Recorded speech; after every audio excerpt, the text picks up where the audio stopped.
Did you know that under Alassane Ouattara, Ivory Coast became one of Africa's fastest growing economies from the year 2012 to 2019?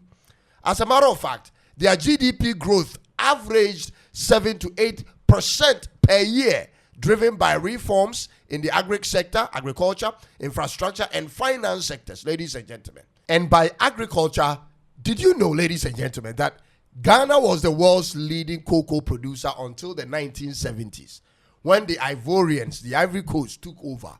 Since that time in the 1970s, they've remained on top and never looked back. And check this out.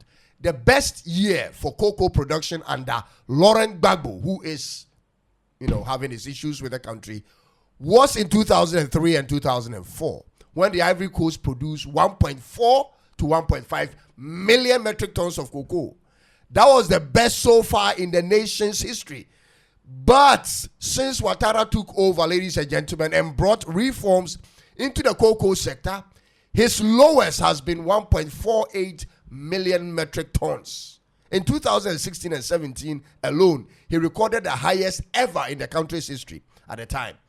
Ivory Coast produced 2.02 million metric tons of cocoa, and from 2018 to 24, production fluctuated between 1.8 to 2.1 million metric tons.